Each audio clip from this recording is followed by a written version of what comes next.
എൻ്റെ പേര് നയോമി എന്നാണ്. ഞാൻ പൂതമ്പാറ ഇടവക അംഗമായിരുന്നു. പക്ഷേ ഇപ്പോൾ ഞാൻ മരുതോങ്കര പള്ളിയിൽ ഇടവകയാണ്. ഒരിക്കലും ഞങ്ങൾക്കൊരു സ്ഥലം വിൽക്കാനുണ്ടായിരുന്നു. ഞാൻ 2023 സെപ്റ്റംബർ മാസം മുതലാണ് അത്ഭുതങ്ങളുടെ ജപമാല തുടർച്ചയായിട്ട് കൂടാൻ തുടങ്ങി. ഞങ്ങൾക്ക് 3 നിയോഗം വെച്ചിരുന്നു. പക്ഷേ അതിൽ സ്ഥലം വിൽപ്പന, ഞങ്ങളുടെ സ്ഥലം ഒരു 20 വർഷമൊക്കെ മുമ്പ് വളരെ നല്ല വിലയ്ക്ക് ആ നാട്ടിലുള്ള ആൾക്കാരൊക്കെ വിറ്റിട്ടുണ്ട്. ഞങ്ങൾക്ക് മാത്രം വിൽക്കാൻ പറ്റിയത് 5 ഏക്കർ സ്ഥലമാണ്.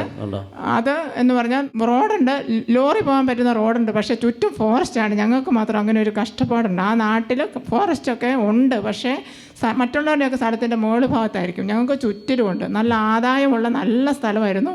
പക്ഷേ ആ 20 വർഷം കഴിഞ്ഞു.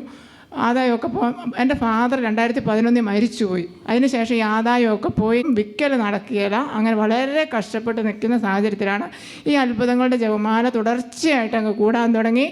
കൂടി ഒരു 70 ആയപ്പോഴത്തേനും ആൾക്കാർ വരാൻ തുടങ്ങി.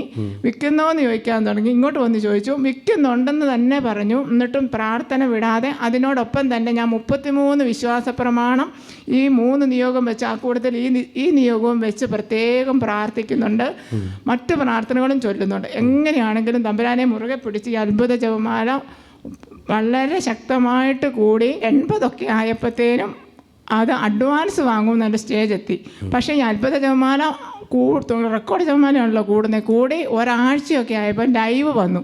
ആ ലൈവ് കൂടുന്ന സമയത്ത് ഞാൻ ഓർത്ത്, എൻ്റെ ഈശോയെ, ഈ പ്രാവശ്യം എൻ്റെ കാര്യം ഒന്നും പറയുന്നില്ലല്ലോ, ഞങ്ങളുടെ കാര്യം ഒന്നും ഈശോ പറയുന്നില്ല, ഈ ജപമാല ഇനി ഒരു അരമണിക്കൂർ കഷ്ടിയേ ഉള്ളൂ, കഴിയാൻ പോവുക.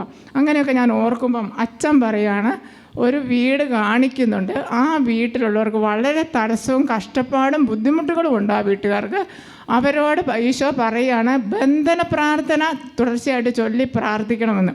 ഞങ്ങൾ ദിവസം ഒരു 5-6 ബന്ധന പ്രാർത്ഥനയൊക്കെ ഞാനും അമ്മയൊക്കെ പ്രാർത്ഥന കൂടുന്ന സമയത്ത് ചൊല്ലാറുള്ളതാണ്. എന്നിട്ടും അച്ഛൻ ഇങ്ങനെ പറഞ്ഞു.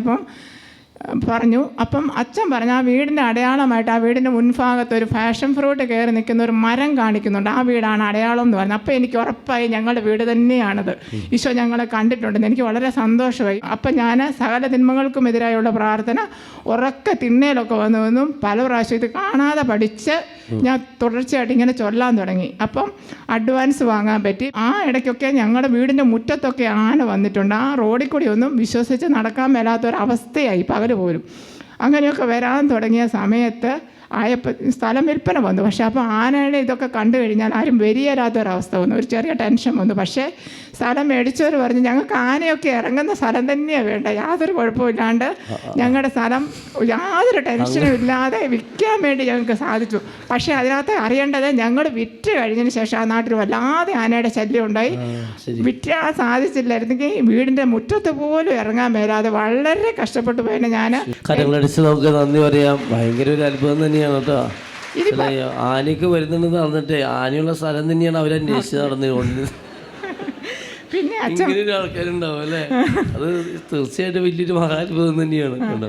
അപ്പം ഈ സാധ്യതകളില്ലെങ്കിലും സാധ്യത ഉണ്ടാക്കി തരുന്നതെല്ലാം ദൈവമാണെന്ന് എനിക്ക് മനസ്സിലായ കാര്യത്തിൽ അച്ഛൻ വിളിച്ചു പറഞ്ഞ കുറച്ച് അനുഗ്രഹങ്ങൾ എനിക്ക് വേറെ ലഭിച്ചിട്ടുണ്ട്. എൻ്റെ ഇടത് കണ്ണ് എപ്പോഴും നിറഞ്ഞു നിൽക്കുന്ന ഒരവസ്ഥയുണ്ടായിരുന്നു. അച്ഛൻ പറഞ്ഞു, ഇടത് കണ്ണ് നിറഞ്ഞു നിൽക്കുന്ന വെള്ളം വരുന്ന വ്യക്തിക്ക് സൗഖ്യം തരുന്നെന്ന് പറഞ്ഞ ശേഷം എനിക്ക് ഇതുവരെ ആ പ്രശ്നമില്ല. ഏകദേശം ഒരു വർഷത്തോളം ആകാറായി ഇതെനിക്ക് സൗഖ്യം കിട്ടിയിട്ട്. പിന്നെ ഇടത് കൈയുടെ ചൊറിച്ചിൽ എനിക്ക് എല്ലാ ആവശ്യത്തിനും ഞാൻ തന്നെയാണ് പുറത്തു പോകുന്നത്.